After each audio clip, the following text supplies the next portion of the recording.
देखो next chapter हमें क्या करना है, शुरू करना है परमानेंट मैग्नेट।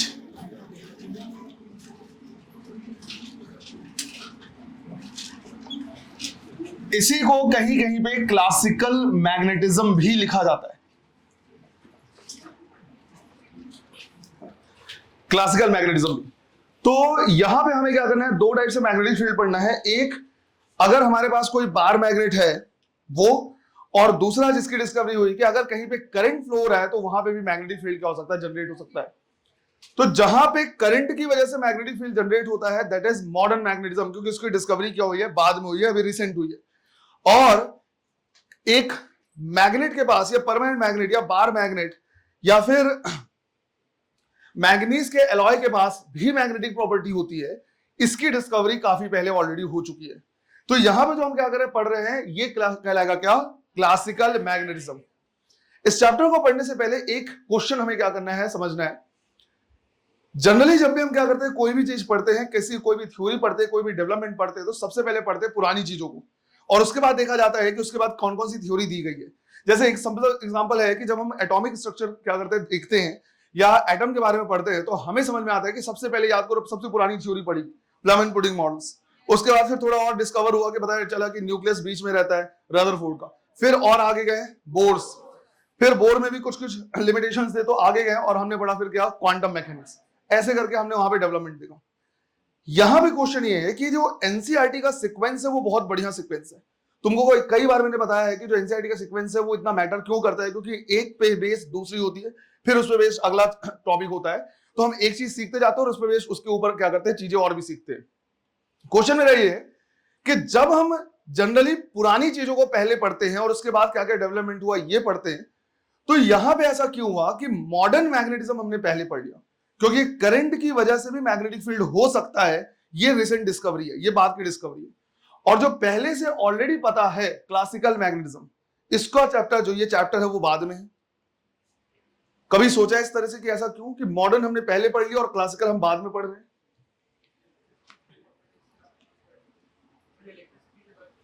इलेक्ट्रिसिटी से रिलेटेड है, करंट पढ़ा हमने, करंट के बाद फिर सीधा सीधा हमने उसका मैग्नेटिक, बढ़िया आंसर हो सकता है, बहुत बढ़िया।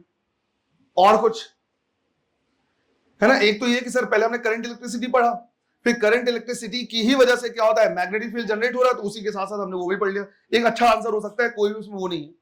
इसके अलावा कुछ और भी आंसर आ रहे दिमाग में?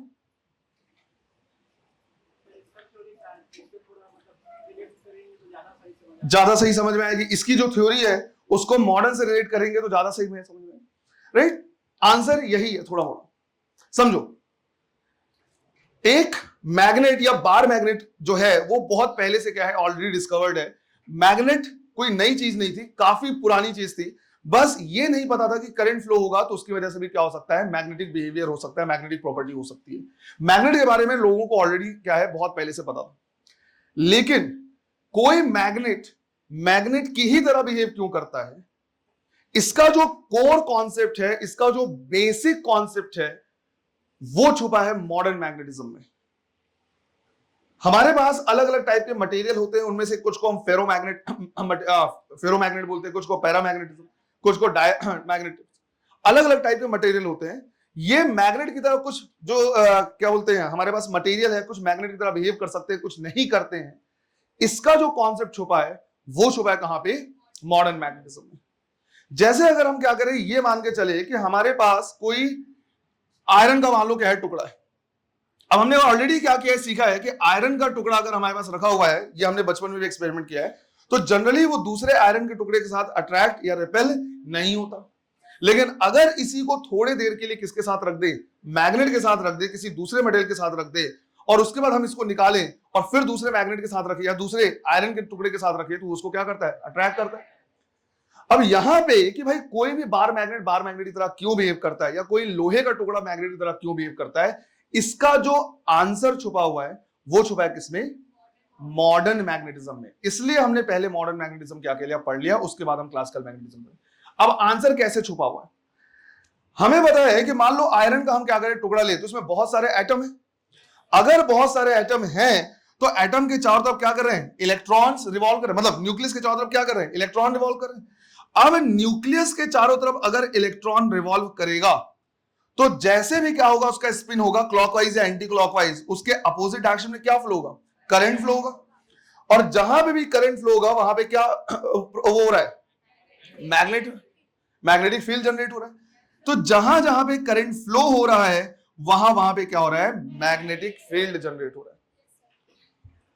अगर मैग्नेटिक फील्ड जनरेट हो रहा है इसका मतलब है हर एक एटम अपने आप में टीनी टाइनी मैग्नेट की तरह बिहेव कर सकता है, करेगा ही जरूरी नहीं है। अब क्यों कर सकता है और करेगा ही जरूरी नहीं है, इसका भी आंसर देखते हैं। तुमने क्या किया है, ऑलरेडी ये क्या केमिस्ट्री में पढ़ा हुआ है कि जब तुम इलेक्ट्रॉन की स्पिन को क्या करते हो, फिल करते हो, तो इस तरह से करते हो, ऐसे फिल करते हैं। और हमें पता है कि अगर एक को अप स्पिन बोलेंगे तो दूसरे को डाउन स्पिन या फिर अपोजिट स्पिन है। अब तुम खुद सोचो कि एक ऑर्बिट में अगर दो इलेक्ट्रॉन है, दोनों का स्पिन अपोजिट डायरेक्शन में है, तो दोनों की वजह से करंट भी अपोजिट डायरेक्शन में होगा। अगर करंट अपोजिट डायरेक्शन में हुआ तो उनसे जो जनरेटेड मैग्नेटिक फील्ड होगा वो भी अपोजिट डायरेक्शन में हो, और अगर अपोजिट डायरेक्शन में हो तो नेट कितना हो जाएगा, 0। तो मैं ये कह सकता हूं कि अगर कहीं पे अनपेयर्ड इलेक्ट्रॉन नहीं है तो उसका जो एटम होगा वो अपने आप में मैग्नेट की तरह बिहेव नहीं करेगा। क्यों, जितना भी मैग्नेटिक फील्ड इसका होगा ये उसको क्या करेगा, बैलेंस करेगा। जितना मैग्नेटिक फील्ड इसका होगा ये उसको क्या कर लेगा, बैलेंस कर लेगा। लेकिन अगर ऐसा हुआ कि किसी एटम में एक या उससे ज्यादा अनपेयर्ड इलेक्ट्रॉन हुए तो इनके मैग्नेटिक फील्ड को कैंसिल करने के लिए कोई दूसरा इलेक्ट्रॉन नहीं। अब अगर इसको बैलेंस करने के लिए कोई दूसरा इलेक्ट्रॉन नहीं है, मतलब हर एक एटम अपने आप में मैग्नेट की तरह बिहेव कर सकता है। जैसे मान लो हम बात कर ले सोडियम की, एल्युमिनियम की, इस तरह से, तो इनमें अनपेयर्ड इलेक्ट्रॉन होते हैं। लोहे का टुकड़ा ले लिया, उसमें भी अनपेयर्ड इलेक्ट्रॉन होते हैं। अनपेयर्ड इलेक्ट्रॉन है मतलब लोहे का हर एक टुकड़ा अपने आप में क्या है, एटम, मैग्नेट है, सॉरी, लोहे का हर एक एटम अपने आप में क्या है, एक मैग्नेट है। फिर सवाल आता है कि सर अगर आयरन का हर एक एटम अपने आप में मैग्नेट है तो जहां भी ये लोहे के टुकड़े पड़े हुए हैं वो एक दूसरे को अट्रैक्ट या रिपेल क्यों नहीं करते, अट्रैक्ट या रिपेल क्यों नहीं करते। यहां पे हम देखिए तो इतना बड़ा बीम है लोहे का, इसका हर एक एटम अपने आप में मैग्नेट है, दूसरे को अट्रैक्ट या रिपेल क्यों नहीं कर रहा है। तो रीजन ये है कि जैसे मान लो मैंने बोला कि ये मेरे पास क्या है, एक लोहे का टुकड़ा है और इसमें बहुत सारे एटम है और हर एटम अपने आप में मैग्नेट है। दिक्कत ये होती है कि जो छोटे छोटे मैग्नेट हैं ये क्या होते हैं, रैंडम अरेंज्ड होते हैं। अब सिंस मैग्नेटिक मोमेंट या मैग्नेटिक फील्ड कैसी क्वांटिटी है, वेक्टर क्वांटिटी है, इनके रैंडम अरेंजमेंट की वजह से इनका नेट मैग्नेटिक फील्ड कितना हो जाता है, 0 हो जाता है। इन छोटे छोटे पार्ट्स को हम कहते हैं डोमेन्स। इन्हें क्या बोला जाता है, डोमेन्स। बेसिकली हर एटम का अपना क्या होगा, मैग्नेटिक मोमेंट होगा। अगर मैग्नेटिक मोमेंट, क्योंकि लास्ट में हमने पढ़ा हुआ ये क्या है, वेक्टर क्वांटिटी, अगर ये रैंडम डायरेक्शन में क्या है, अरेंज है, तो इनका नेट रिजल्टेंट कितना हो जाएगा, 0 हो जाएगा। इसलिए हर एटम के मैग्नेट होने के बावजूद लोहे का कोई रैंडम पड़ा टुकड़ा, कहीं पे एक छोटा सा टुकड़ा है, वो दूसरे लोहे को अट्रैक्ट नहीं करता। लेकिन जब इसको हम एक्सटर्नल मैग्नेटिक फील्ड में रखते हैं, तो जब एक्सटर्नल मैग्नेटिक फील्ड में रखेंगे तो इस पे क्या लगेगा, टॉर्क लगेगा। ये भी हमने पढ़ा हुआ है, कहीं पे मैग्नेटिक मोमेंट है तो उसमें क्या लगता है, टॉर्क लगता है। और टॉर्क का फॉर्मूला क्या है, mb sin theta, mb sin theta. Torque लगने की वजह से ये पर्टिकुलर डायरेक्शन में क्या हो जाएंगे, अलाइन हो जाएंगे। और अगर ये पूरे के पूरे डोमेन्स पर्टिकुलर डायरेक्शन में क्या हो गए, अलाइन हो गए, तो क्या अब इसका रिजल्टेंट 0 होगा। और अगर इसका रिजल्टेंट 0 नहीं हुआ तो ये अब अपने आप में मैग्नेट की तरह बिहेव करने लगेगा। ये सेम वही प्रॉपर्टी है कि मान लो मेरे पास कोई कील है, वो जनरली दूसरे कील को अट्रैक्ट या रिपेल नहीं करता, लेकिन अगर उसको मैं थोड़ी देर तक मैग्नेट के साथ रख दूं और फिर निकालूं तो वो कुछ देर तक दूसरे मैग्नेट को, दूसरे कील को क्या करता है, अट्रैक्ट कर सकता है। तो जब भी हमारे पास कोई भी क्या होता है, मैग्नेट होता है, बार मैग्नेट है, किसी भी टाइप का चुंबक है, उसके कोर कॉन्सेप्ट पे जब जाते हैं कि भाई यही मैग्नेट की तरह बिहेव क्यों कर सकता है, दूसरा मटेरियल मैग्नेट की तरह बिहेव क्यों नहीं कर रहा है, तो जब उसके कोर कॉन्सेप्ट तक जाते हैं तो कोर कॉन्सेप्ट में अल्टीमेटली हम पहुंचते हैं एटॉमिक लेवल पे। एटॉमिक लेवल पे हम क्या करते हैं, देखते हैं इलेक्ट्रॉन का फ्लो। इलेक्ट्रॉन फ्लो हो रहा है तो क्या है, करंट है, और करंट जनरेट हो रहा है, करंट फ्लो हो रहा है, तो उसकी वजह से क्या हो रहा है, मैग्नेटिक फील्ड हो रहा है। तो क्लासिकल मैग्नेटिज्म का कोर कॉन्सेप्ट कहां छुपा हुआ है, मॉडर्न मैग्नेटिज्म में। इसलिए पहले हमने क्या किया है, मॉडर्न पढ़ लिया और उसके बाद हम क्या कर रहे हैं, क्लासिकल पढ़ रहे हैं। क्लियर है ये। तो अगर छोटी छोटी चीजों को क्या करोगे, ध्यान दोगे, तो कई चीजें वहां पे समझ में आएंगी। एनसीईआरटी के सीक्वेंस को अगर ध्यान दोगे क्यों अरेंज किया गया, तो कई चीजें समझ में आएंगी। मतलब ये है कि इसका कॉन्सेप्ट हम पिछले चैप्टर से रिलेट कर सकते हैं। बट आज वाला जो लेक्चर हमारा होने वाला है वो थोड़ा सा थ्योरेटिकल होने वाला है। थ्योरेटिकल कहने का मतलब है कि यहां पे पहले हम बार मैग्नेट की क्या करेंगे, प्रॉपर्टीज देखेंगे। जैसे चार्ज की प्रॉपर्टीज देखते थे, उसी तरह से यहां पे बार मैग्नेट की थोड़ी मोड़ी हम क्या करेंगे, प्रॉपर्टीज देखेंगे।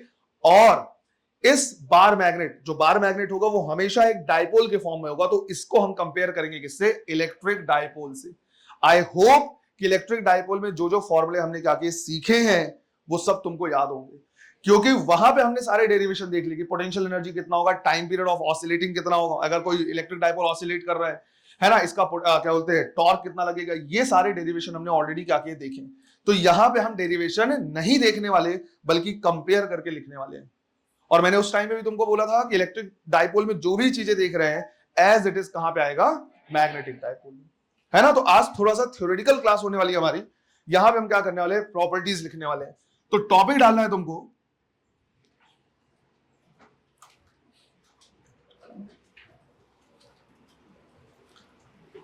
टॉपिक डालना है मैग्नेट एंड इट्स प्रॉपर्टीज।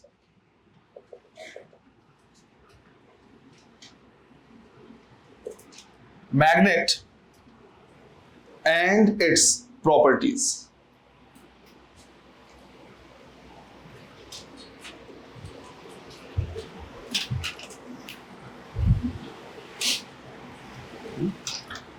सबसे पहला पॉइंट लिखना है,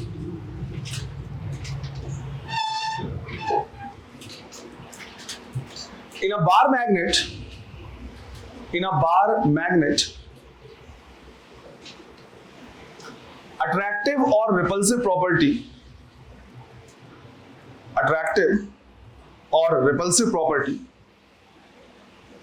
is maximum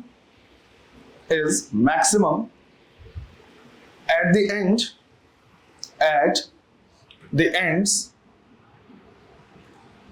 known as poles।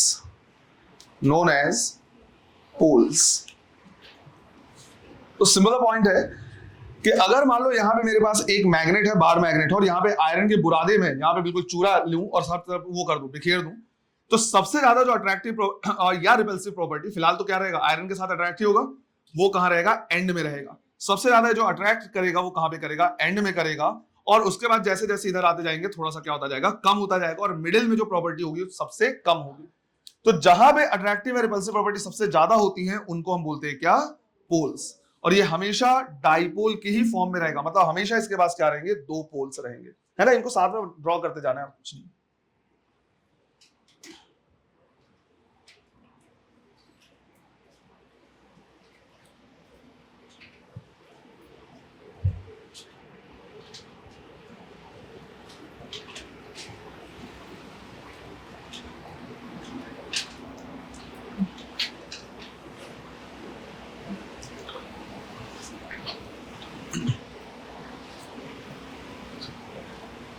Second point लिखना है, line joining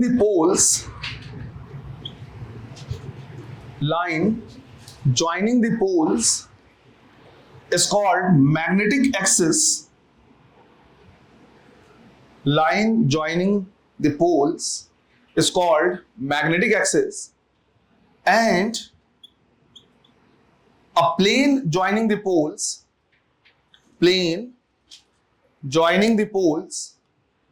is called magnetic meridian।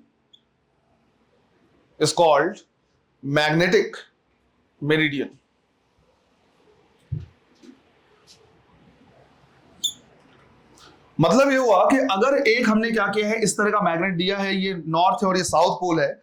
अगर नॉर्थ और साउथ पोल को एक हम क्या करें, एक लाइन से जोड़ दें, तो ये कहलाएगा क्या, मैग्नेटिक एक्सिस। लेकिन अगर ठीक इसी टाइम पे हम क्या करें, एक मैग्नेट ले नॉर्थ और साउथ, और नॉर्थ और साउथ को क्या करें, पूरे एक प्लेन से जोड़ दें, तो ये जो पूरा का पूरा एक प्लेन होगा, ये कहलाएगा हमारा क्या, मैग्नेटिक मेरिडियन।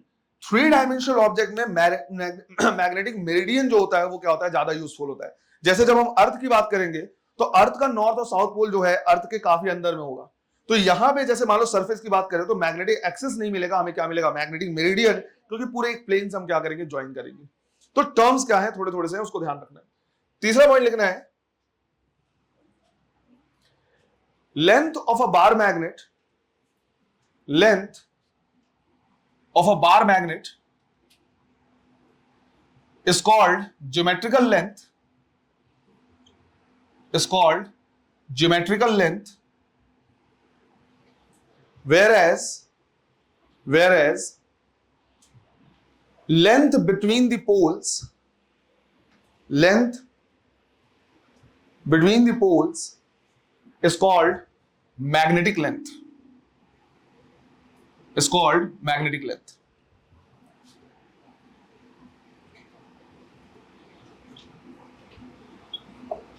देखो, अगर मान लो हम क्या करेंगे, ये चेक करेंगे कि भाई एक बार मैग्नेट का टोटल लेंथ कितना है, तो वो टोटल लेंथ कहलाएगा ज्योमेट्रिकल लेंथ, उसका एक्चुअल लेंथ है। लेकिन जो पोल्स होते हैं, हमने बोला है पोल्स होते हैं वो एंड के नियर होते हैं, लेकिन एग्जैक्ट एंड में नहीं होते, उससे थोड़ा सा पहले होते हैं, राइट। हमेशा एंड में नहीं होंगे, थोड़ा सा क्या होंगे, पहले होंगे। तो अगर दोनों पोल्स के बीच का हम क्या करें, डिस्टेंस देखेंगे, तो ये कहलाएगा क्या, मैग्नेटिक लेंथ। और इस चीज का ध्यान रखना है, जो मैग्नेटिक लेंथ होते हैं वो ज्योमेट्रिकल लेंथ से लगभग 15% क्या होते हैं, कम होते हैं। कहने का मतलब ये हो गया कि अगर बार मैग्नेट का लेंथ 100 सेंटीमीटर है, तो उनके पोल्स के बीच का जो डिस्टेंस रहेगा लगभग 85 सेंटीमीटर होगा। तो हम यहां पे लिख सकते हैं कि जो L होता है वो अप्रोक्सीमेटली होता है कितना, 85% ऑफ ज्योमेट्रिकल लेंथ। बट यहां पे थोड़ा और केयरफुल रहना है, अगर कभी क्वेश्चन ऐसा पूछ ले तो तुमको जरूर क्या करना है, ये बता देना है कि जो मैग्नेटिक लेंथ होता है वो ज्योमेट्रिकल से थोड़ा सा कम होता है। बट अगर कभी क्वेश्चन इन जनरल ऐसा दे दे कि हमारे पास एक क्या है, बार मैग्नेट है जिसका लेंथ है 100 सेंटीमीटर और मैग्नेटिक मोमेंट वगैरह निकालना है या कुछ और भी दे, तो वहां पे ये गलती मत करना कि तुम उसका 85% निकाल लो। मतलब 100 सेंटीमीटर दिया है तो तुम 85 लेके कैलकुलेट करो। जनरली वो इसको इग्नोर करता है। सिर्फ ये अपने जानकारी के लिए क्या करना है, याद रखना है कि जो पोल्स होते हैं वो थोड़ा सा पहले होते हैं, लगभग जो लेंथ होता है उनके बीच का वो 85% होता है। पर कैलकुलेट करने के लिए अगर उसने बार मैग्नेट का जो लेंथ दिया है तो एज इट इज लेके क्या कर सकते हो, सॉल्व कर सकते हो। क्लियर है ये?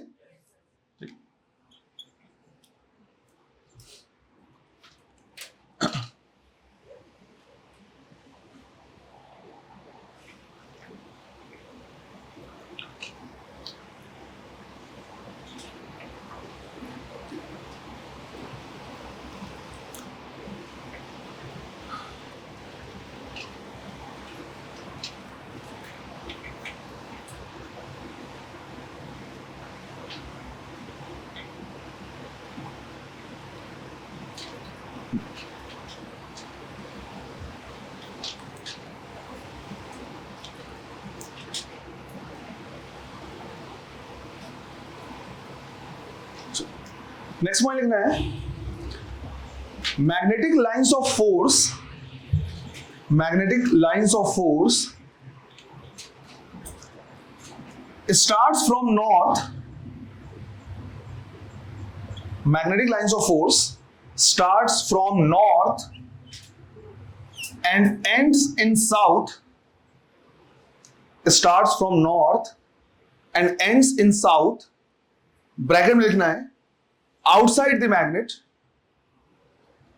ब्रैकेट में outside the magnet, bracket close, and starts from south and starts from south and ends in north, starts from south and ends in north, bracket में लिखना है inside the magnet, inside the magnet, bracket close, thus forming a closed loop, thus forming a closed loop, है ना। इसको हमने dipole के भी time पे देखा था, जो इलेक्ट्रिक लाइंस ऑफ फोर्स होते हैं वो कैसे होते हैं, ओपन होते हैं, सिर्फ पॉजिटिव से स्टार्ट होते हैं और नेगेटिव में खत्म होते हैं, बस खत्म वहीं पे। लेकिन ये पूरा नॉर्थ से साउथ फिर साउथ से नॉर्थ तक जाता है ना। साथ में ड्रॉ करते रहो इनको।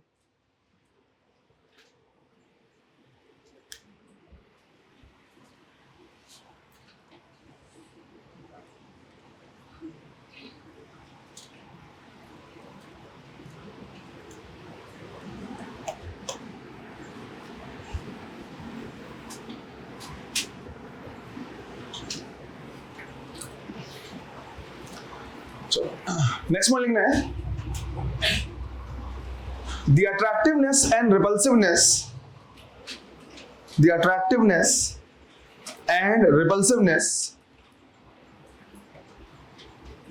of any magnet is represented by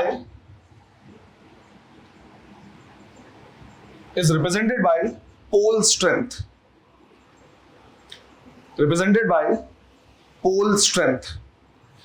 इसका सिंबल होगा स्मॉल एम, और ध्यान ही रखना क्योंकि मास वगैरह सब आएंगे तो यहां पे इन सब की क्या करनी है, यूनिट ध्यान रखनी है। जो यूनिट होगा वो होगा एम्पियर मीटर। ये जो पोल स्ट्रेंथ है ये इक्विवेलेंट है वहां पे चार्ज के। जो काम हम वहां पे चार्ज से लेते थे वही काम यहां पे किससे लेंगे, पोल स्ट्रेंथ से। जैसे अगर चार्ज की वैल्यू ज्यादा है तो वो ज्यादा किसी भी यूनिट चार्ज को अट्रैक्ट या रिपेल कर सकता है। बिल्कुल उसी तरह से अगर किसी मैग्नेट का पोल स्ट्रेंथ ज्यादा है तो वो दूसरे मैग्नेट को ज्यादा अट्रैक्ट या रिपेल कर सकता है। तो ये चार्ज के क्या है, इक्विवेलेंट है। नेक्स्ट पॉइंट लिखना है the product of pole strength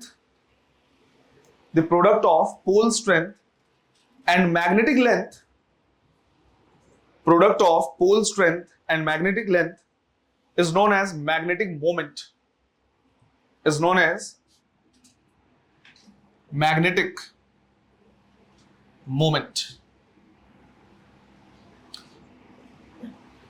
तो मैग्नेटिक मोमेंट हम यहां पे लिखेंगे क्या, m.L। जैसे हमने बोल दिया कि भाई हमारे पास क्या है, एक मैग्नेट है, इसका हमने बोला कि जो पोल स्ट्रेंथ है वो है कितना m, और जो लेंथ है वो कितना है l, तो मैग्नेटिक मोमेंट हो जाएगा क्या, m इंटू एल। तो मैग्नेटिक मोमेंट के दो फॉर्मूले हमने पढ़ लिए। करंट इलेक्ट्रिसिटी में पढ़ा है I इंटू ए, और वहां पे हमने बोला कि सिंस मैग्नेटिक मोमेंट एक वेक्टर क्वांटिटी है, डायरेक्शन कैसे निकालेंगे, जो भी करंट का डायरेक्शन होगा उधर थंब रखेंगे और इसको क्लोज करेंगे। जब क्लोज करेंगे तो हमें मैग्नेटिक मोमेंट का डायरेक्शन वहां पे दिखेगा। यहां पे हमारे पास बार मैग्नेट है, यहां पे मैग्नेटिक मोमेंट का डायरेक्शन अगर हम क्या करें, निकालें, लिखे तो हम बोलेंगे किधर, फ्रॉम साउथ टू नॉर्थ, है ना। तो ये जो मैग्नेटिक मोमेंट का डायरेक्शन होगा वो जाएगा क्या, साउथ टू नॉर्थ। ये सिमिलर है किसके, डाइपोल मोमेंट की। याद करो वहां पे लिखते थे Q इंटू एल, तो चार्ज का इक्विवेलेंट यहां पे m है तो m इंटू एल हो गया। नेगेटिव टू पॉजिटिव लेते थे, यहां पे साउथ टू नॉर्थ लेते हैं।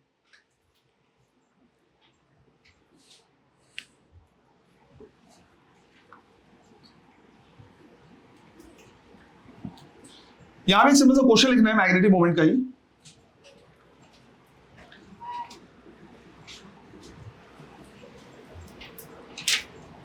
सिंपल सा क्वेश्चन लिखना है, a bar magnet has magnetic moment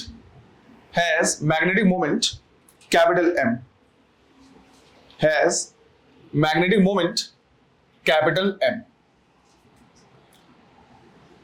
If it is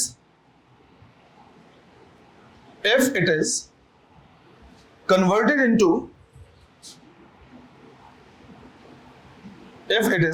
into a semicircular loop,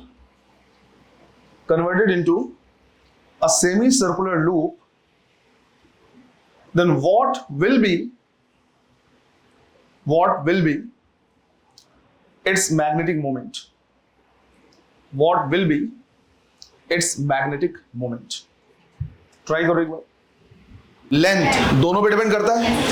अगर हम इसको ऐसे मोड़ दे तो पोल स्ट्रेंथ में कोई चेंज नहीं आना, बट लेंथ में तो चेंज आ जाएगा। अब कितना आएगा वो देखते हैं। तो लेट्स से कि पहले इसका जो लेंथ है वो कितना है, L।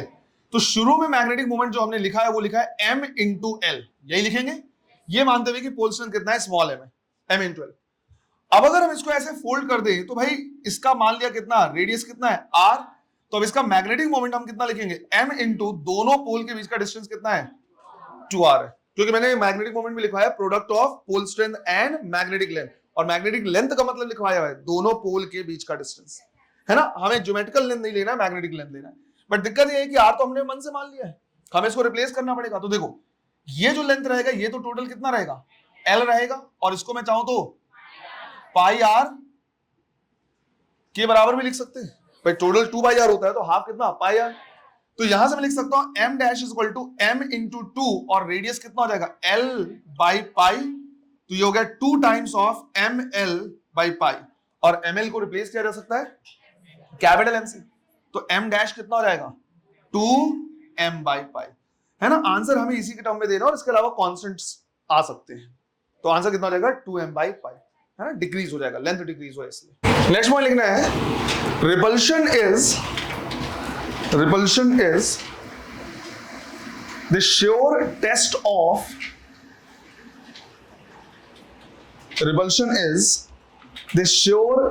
Of magnetization. Repulsion is the sure test of magnetization. ये पॉइंट भी हमने क्या किया, बिल्कुल सेम लिखा है, कहां से 4 से, वहां पे हमने लिखा था repulsion is the sure test of electrification, और वहां पे हमने ये पढ़ा था कि अगर कोई चार्ज सच में, मतलब ये दो ऑब्जेक्ट सच में चार्ज है या नहीं है, ये सिर्फ किससे कंफर्म कर सकते हैं, रिपल्शन, क्योंकि अट्रैक्शन एक अनचार्ज और एक चार्ज के बीच में भी हो सकता है ना, इंडक्शन की वजह से हो सकता है, ग्रेविटेशनल अट्रैक्शन हो सकता है। उसी तरह से यहां पे भी हम कह रहे हैं कि अगर हमें यह जानना है कि दो ऑब्जेक्ट सच में मैग्नेट है या नहीं है, ये 100% श्योरिटी के साथ कैसे में बता सकते हैं, सिर्फ और सिर्फ रिपल्शन से। अगर दो ऑब्जेक्ट एक दूसरे को रिपेल कर रहा है, मतलब 100% दोनों मैग्नेट है, अट्रैक्ट कर रहे हैं, तो हो सकता है दोनों मैग्नेट हो, और हो सकता है सिर्फ एक मैग्नेट हो, दूसरा आयरन का टुकड़ा हो, लोहे का टुकड़ा हो सकता है, उसमें भी अट्रैक्शन हो सकता है, और एक दो मैग्नेट है तो उनमें भी अट्रैक्शन हो सकता है। इसलिए रिपल्शन जो होगा वो क्या होगा, श्योर टेस्ट होगा किसका, मैग्नेटाइजेशन को, समझ जाओगे। ठीक है, नेक्स्ट हमें क्या करना है, फिर देखना है मैग्नेट का डिवीजन, कि अगर हम मैग्नेट को क्या करें, डिवाइड करें, तो क्या कौन से फैक्टर चेंज हो सकते हैं। तो 8 पॉइंट है division of magnet. Division of magnet, जब हम बार मैग्नेट की बात करेंगे तो दो क्वांटिटीज को हमें क्या करना है, देखना है, एक मोमेंट ऑफ इनर्शिया को। अब मोमेंट ऑफ इनर्शिया का रिलेशन यहां से कोई डायरेक्ट है नहीं, है ना, यहां पे क्या करेंगे, मोमेंट ऑफ इनर्शिया में देखना पड़ेगा टाइम पीरियड निकालने के लिए, बट मोमेंट ऑफ इनर्शिया किसी भी बार मैग्नेट के लिए, मतलब रॉड की तरह हम ट्रीट कर सकते हैं इसको। कितना चेंज होगा, कैसे चेंज होगा, आई होप रोटेशनल मोशन में ऑलरेडी पता चल गया। जैसे अगर मैं तुमसे बोलूं कि मेरे पास एक बार मैग्नेट है जिसको हम रॉड की तरह ट्रीट करेंगे, और यहां से वो क्या कर रहा है, रोटेट हो रहा है, तो मोमेंट ऑफ इनर्शिया कितना लिखेंगे, ml स्क्वायर बाई 12। अगर मैं बोलूं कि यहां से मैं इसको कट कर दूं और आधा पार्ट रिमूव कर दूं, तो आधा बचा, तो इसका मोमेंट ऑफ इनर्शिया क्या होगा, चेंज होगा। जब चेंज होगा तो कैसे चेंज होगा, एक तो मास हाफ हो गया और लेंथ भी हाफ हो गया, जिसकी वजह से मोमेंट ऑफ इनर्शिया 1/8 टाइम्स हो जाएगा, 1/8 टाइम्स।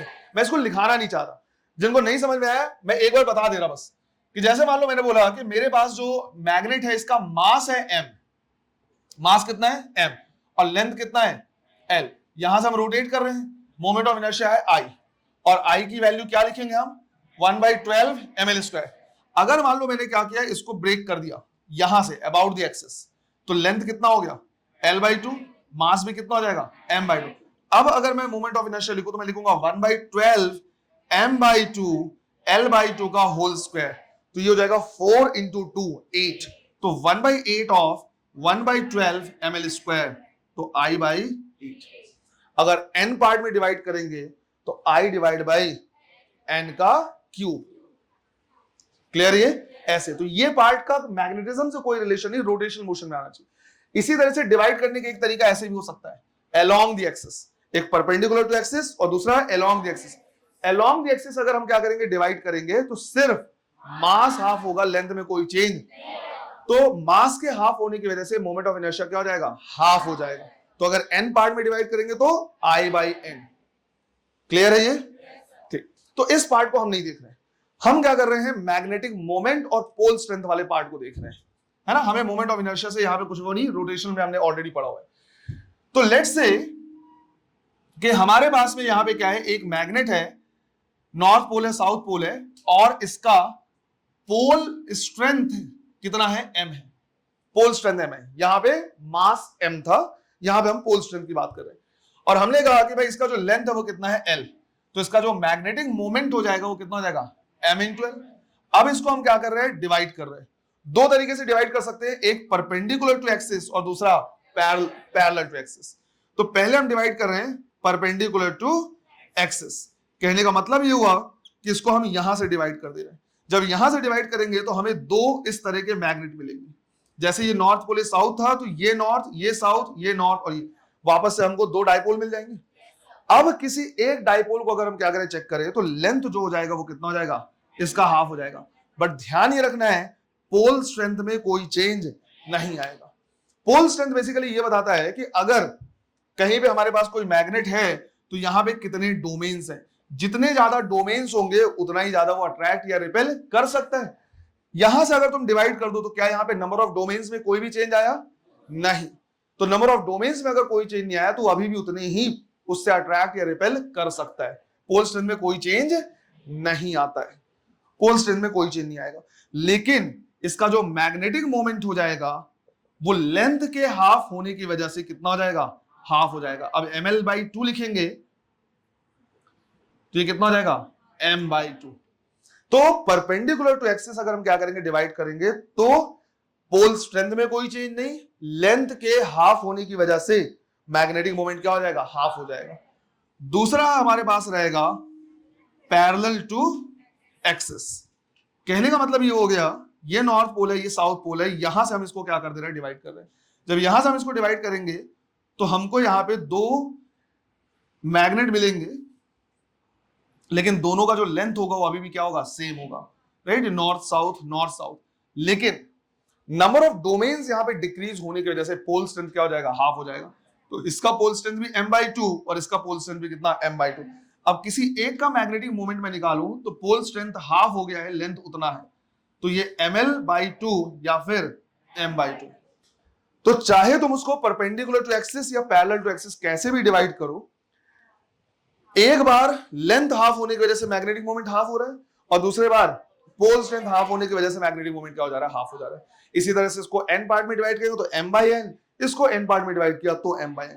अगर ये बोले कि दोनों डिवाइड कर दिया है, पहले ऐसे कट किया है फिर ऐसे कट किया और 1/4 पार्ट को उठाया है, तो पोल स्ट्रेंथ भी हाफ और लेंथ भी हाफ, तो मैग्नेटिक मोमेंट 1/4। तो कई क्वेश्चन थ्योरेटिकल और इजी टाइप के क्वेश्चन तो यहीं से पूछ लेता है कि हमारे पास एक बार मैग्नेट है, इसका मैग्नेटिक मोमेंट इतना है, ऐसे डिवाइड कर दिया, ऐसे डिवाइड कर दिया, अलग अलग टाइप से दे देगा। भाई 3 पार्ट में डिवाइड कर दिया, लेंथ 1/3 हो जाएगा, ऐसे 3 पार्ट में डिवाइड कर दिया, पोल स्ट्रेंथ 1/3 हो जाएगा। तो ऐसे करके क्वेश्चन बोलता रहता है। क्लियर है ये? तो ये पार्ट चाहो तो तुम लिख लो, ये तुमको आना चाहिए रोटेशनल मोशन से। और यहां पे क्या करना है, तुमको लिखना है कि मैग्नेटिक मोमेंट कैसे चेंज होगा। देख लो, देखो, तो अब यहां पे हम क्या करने वाले हैं, एक मैग्नेटिक डाइपोल के लिए जितने फॉर्मूले पॉसिबल हैं उसको लिख रहे हैं। और कैसे लिखेंगे इसको, कंपेयर करेंगे किससे, इलेक्ट्रिक डाइपोल से। कोई डेरिवेशन अब नहीं देख रहे हैं, सारे डेरिवेशन हमने देख लिया।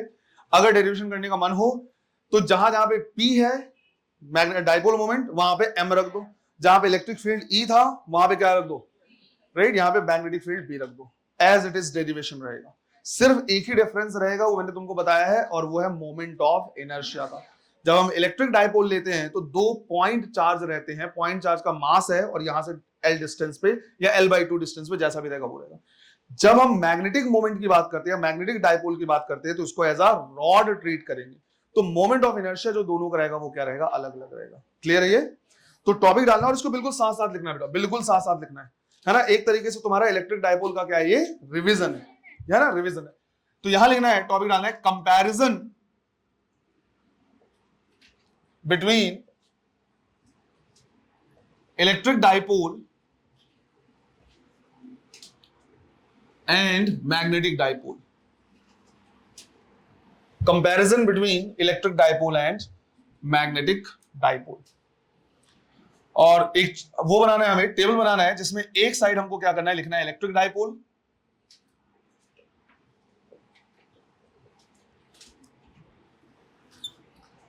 और दूसरी साइड हमें लिखना है मैग्नेटिक डाइपोल।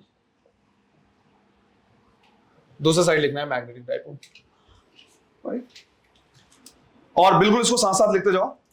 सबसे पहला तो हमने जो फॉर्मूला क्या किया है देखा है कि भाई इलेक्ट्रिक डाइपोल में हम ले रहे हैं क्या, चार्ज Q से रिप्रेजेंट कर रहे हैं। उसी का सिमिलर यहां पे हम क्या ले रहे हैं, पोल स्ट्रेंथ। उसी के सिमिलर हम यहां पे ले रहे हैं पोल स्ट्रेंथ, जिसको रिप्रेजेंट करेंगे किससे, M से, स्मॉल m से। फिर यहां पे हम लेते हैं क्या, डाइपोल मोमेंट, रिप्रेजेंट करते हैं किससे, P से, और इसको लिखते हैं क्या, Q.L या Q.2L जो लिखना चाहते हैं। उसी के कंपैरिजन में यहां पे हमारे पास क्या है, मैग्नेटिक मोमेंट। रिप्रेजेंट कर रहे हैं m से और इसको लिखेंगे m.l।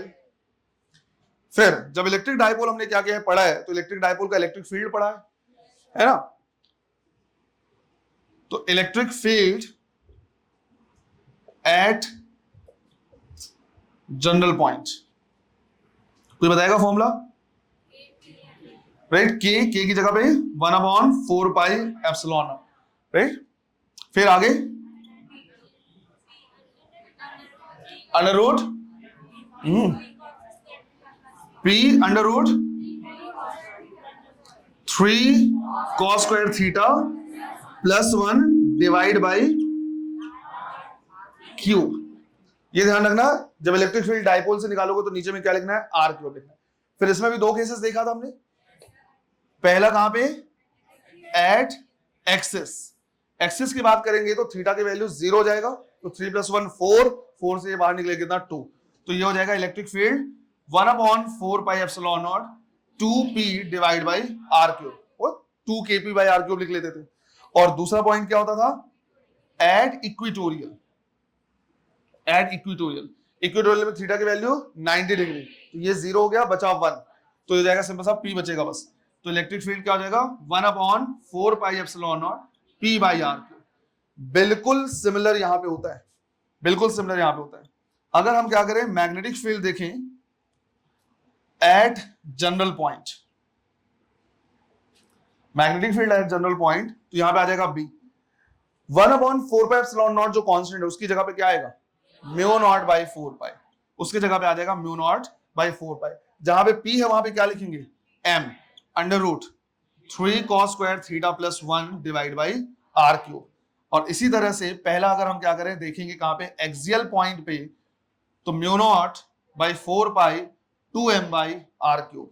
और कहां पे देखेंगे अगर इक्वेटोरियल पॉइंट पे, तो mu naught by 4 pi m by R cube. बिल्कुल सिमिलर रहेगा, लिखते जाओ साथ में। फिर इलेक्ट्रिक डायपोल में नेक्स्ट हमने क्या किया था, देखा था पोटेंशियल। तो वहां पे हमने देखा था इलेक्ट्रिक पोटेंशियल, और अगर जनरल पॉइंट में देखें, एट जनरल पॉइंट, तो फॉर्मूला था हमारे पास 1/4 pi epsilon naught p cos theta divide by R square. फिर इसमें भी हम बोल सकते हैं कि अगर एक्सियल पे देखेंगे तो 1/4 pi epsilon naught p divide by R square, और अगर इक्वेटोरियल पे देखेंगे तो कितना, 0। एक चीज का ध्यान रखना, जैसे यहां पे हम इसको बोल रहे हैं इलेक्ट्रिक पोटेंशियल, सिर्फ पोटेंशियल भी बोल देते हैं, यहां पे जो मैग्नेट के लिए टर्म होता है, ये टर्म होता है मैग्नेटिक स्केलर पोटेंशियल। सिर्फ मैग्नेटिक पोटेंशियल नहीं बोलते, हालांकि है तो स्केलर क्वांटिटी लिखने की जरूरत नहीं, लेकिन नाम जो पूरा होता है वो होता है मैग्नेटिक स्केलर पोटेंशियल। और अगर हम यहां पे क्या करें, जनरल पॉइंट पे देखें, तो एट जनरल पॉइंट, तो सिंबल इसका क्या है, सेम है, बस चेंज हो जाएगा क्या, कांस्टेंट बिल्कुल सेम रहेगा। यह हो जाएगा m cos theta divide by R square. लिखते जाओ बेटा, इसको साथ में लिखते जाओ, कुछ भी नया नहीं है। एक्सेल पे हो जाएगा mu naught by 4 pi m by R square, और इक्वेटोरियल पे यहां भी कितना हो जाएगा, 0। और क्या फॉर्मूला पढ़ा है हमने वहां पे, टॉर्क का, राइट, टॉर्क का पढ़ा हुआ है। टॉर्क का फॉर्मूला क्या पढ़ा है, P क्रॉस E या फिर PE साइन थीटा। यहां पे टॉर्क क्या हो जाएगा, M क्रॉस B या फिर MB साइन थीटा। और क्या पढ़ा है हमने, right, time period as well as potential energy का। तो पोटेंशियल एनर्जी को तो एक तो मैंने बोला टाउ टी थीटा को इंटीग्रेट करना है फ्रॉम θ1 टू θ2, और अगर जनरल फॉर्म में उसको सॉल्व करें तो पोटेंशियल एनर्जी वहां पे आ रहा था माइनस PE cos थीटा या फिर minus P vector dot E vector, potential energy आ रहा था। यहां पे पोटेंशियल एनर्जी क्या आना चाहिए, minus M vector dot B vector या फिर minus MB cos theta. Time period का कि अगर कोई इलेक्ट्रिक डायपोल क्या है, एक्सटर्नल इलेक्ट्रिक फील्ड में रखा है तो वो ऑसिलेट करता है। फॉर्मूला क्या था, T = 2 pi under root I by PE। यहां पे जो टाइम पीरियड आ जाएगा 2 pi under root I by MB। और यहां पे ये फॉर्मूला ज्यादा इंपॉर्टेंट रहेगा क्योंकि वहां पे तो कम ही क्वेश्चन पूछता है, बट यहां पे क्या बोलते हैं, एक डिवाइस होता है मैग्नेट ऑसिलोमीटर या समथिंग, कुछ डिवाइस का नाम है, मुझे एग्जैक्टली याद नहीं आ रहा है, ऑसिलोस्कोप ऐसे करके डिवाइस है ना। तो वहां पे क्या होता है, कोई भी मैग्नेट को हम क्या करते हैं, रखते हैं, तो जब वो ऑसिलेट होता है तो उसका टाइम पीरियड हम क्या कर लेते हैं, निकाल लेते हैं, टाइम पीरियड निकालते हैं और उस रीजन में हम क्या करते हैं, मैग्नेटिक फील्ड की वैल्यू निकालते हैं, है ना। फॉर्मूला हमारे पास ये है, पर हम एक्सपेरिमेंट करते हैं, एक्सपेरिमेंट से हम टाइम पीरियड चेक कर लेते हैं कि भाई कितने में ऑसिलेट कर रहा है वो, और उस रीजन पे वो मैग्नेटिक फील्ड कितना होना चाहिए वो हम क्या करते हैं, निकालते हैं। तो इसका यूज यहां पे क्या होता है, ज्यादा होता है। क्लियर है ये? तो इतनी सारी चीजें तो हमने क्या कर ली, कंपेयर करके लिखी। इसके बाद कुछ मैग्नेटिक डाइपोल के लिए हमको क्या करना है, कुछ अलग से भी फॉर्मूले देखने हैं। ध्यान ये रखना है कि अगर हमारे पास कोई ऐसा मैग्नेट है जिसका लेंथ बहुत ज्यादा है, तो ये जो अब फॉर्मूले हम लिख रहे हैं वो लिख रहे हैं फॉर लॉन्ग बार मैग्नेट। तो अब हम जो क्या कर रहे हैं, फॉर्मूले देख रहे हैं वो सिर्फ और सिर्फ लॉन्ग बार मैग्नेट के लिए देख रहे हैं। लॉन्ग बार मैग्नेट कहने का मतलब है कि मान लो हमारे पास इस तरह से मैग्नेट है जिसका लेंथ बहुत ज्यादा है और यहां पे नॉर्थ या कोई साउथ पोल है, और इसके आसपास हमें electric field, sorry magnetic field देखना है, या ये देखना है कि किसी दूसरे पे कितना फोर्स लगाएगा। तो जब मैग्नेट का लेंथ बहुत ज्यादा होगा तो हम इसको मोनोपोल की तरह क्या करते हैं, ट्रीट करते हैं। हम ये मान के चलते हैं कि इसके आसपास सिर्फ और सिर्फ इस पोल का ही क्या होगा, इफेक्ट होगा, सिंस दूसरा पोल काफी डिस्टेंस पे है, उसका इफेक्ट यहां पे नहीं होगा। इसका ये बिल्कुल मतलब नहीं है कि मोनोपोल एग्जिस्ट कर रहा है, मोनोपोल एग्जिस्ट नहीं कर रहा है, लेकिन हम ये लेते हैं कि भाई इसका अगर दूसरा पोल कहां है, बहुत दूर पे है, तो उसका इफेक्ट इस जगह पे नहीं होगा। तो लेट्स से कि इस पोल से हमें किसी इस पॉइंट पे क्या करना है, ये डिस्टेंस हमने इससे क्या कर लिया और हमें मैग्नेटिक फील्ड जानना है, तो इसको हम क्या करेंगे, मोनोपोल की तरह ट्रीट करेंगे। और मैग्नेटिक फील्ड का फॉर्मूला यहां पे वैसे ही होगा जैसे एक चार्ज की वजह से इलेक्ट्रिक फील्ड था, और वो था KQ/R²। के जो वहां पे था 1/4πε0 था, यहां पे क्या होना चाहिए, μ0/4π। तो μ0/4π Q की जगह पे यहां पे क्या है, पोल स्ट्रेंथ स्मॉल m, ध्यान रखना ये स्मॉल m है, divide by R², divide by R², ये फॉर्मूला हम यूज करेंगे। इसी तरह से अगर कभी ऐसा हुआ कि दो बार मैग्नेट हैं जिनका लेंथ बहुत ज्यादा है, वो इस तरह से कहीं पे रखे हुए, ऐसे रखे हुए है ना, ये नॉर्थ पोल है, ये साउथ पोल है, इसका पोल स्ट्रेंथ है M1, इसका पोल स्ट्रेंथ है M2, है ना, और इनके बीच में डिस्टेंस है R। तो अगेन अगर लॉन्ग बार मैग्नेट हैं तो इनको मोनोपोल की तरह हम क्या करेंगे, ट्रीट करेंगे। और जिस तरह से दो चार्ज के बीच में फोर्स लगता था, उसी तरह से दोनों पोल्स के बीच में क्या लगेगा, फोर्स लगेगा। दोनों सिमिलर पोल होंगे तो क्या करेंगे, अट्रैक्ट करेंगे, डिसिमिलर होंगे तो रिपेल करेंगे। तो यहां पे जो इनके बीच में लगने वाला फोर्स हो जाएगा μ0/4π M1 M2 divide by R², जहां पे M1 M2 क्या है, पोल स्ट्रेंथ है। क्लियर है ये? एक पॉइंट क्या करना है और ध्यान रखना है यहां पे, कि जैसे हमने क्या किया, सीखा है कि SI यूनिट की जब हम बात करते हैं तो μ0/4π की वैल्यू हमने लिखी कितनी, 10⁻⁻7 यूनिट। अगर कभी ऐसा हुआ कि इसी की वैल्यू हमें लिखनी किसमें, CGS में, तो ध्यान रखना है μ0/4π की वैल्यू कितनी लेते हैं हम, 1 यूनिट। CGS में μ0/4π की वैल्यू कितनी होती है, 1। क्लियर है ये? ऐसे तो जितने फॉर्मूले तुमने क्या किए हैं, इलेक्ट्रिक डाइपोल के लिए पढ़े हैं और इनफैक्ट चार्ज के लिए पढ़े हैं, सिमिलर चीजें क्या कर सकते हो, यहां पे लिख सकते हो। बस ध्यान ये रखना है कि कौन सा टर्म यहां के किसके इक्विवेलेंट है। तो चार्ज का इक्विवेलेंट हो गया पोल स्ट्रेंथ, है ना, इलेक्ट्रिक फील्ड का मैग्नेटिक फील्ड, और कांस्टेंट 1/4πε0 का μ0/4π। बिल्कुल उसी तरह के फॉर्मूले यहां पे क्या कर सकते हो, यूज कर सकते हो। क्लियर है ये? इस पे बेस्ड न्यूमेरिकल्स, क्योंकि अच्छे क्वेश्चन इसमें बनते हैं, वो हम करेंगे अगली वाली क्लास में। थोड़ा सा मुझे काम है, मैं निकल रहा। नेक्स्ट क्लास में हम क्या करेंगे, जितने भी फॉर्मूले पढ़े हैं उसमें हम क्या करेंगे, न्यूमेरिकल्स करेंगे। क्लियर है ये? चलो, थैंक यू।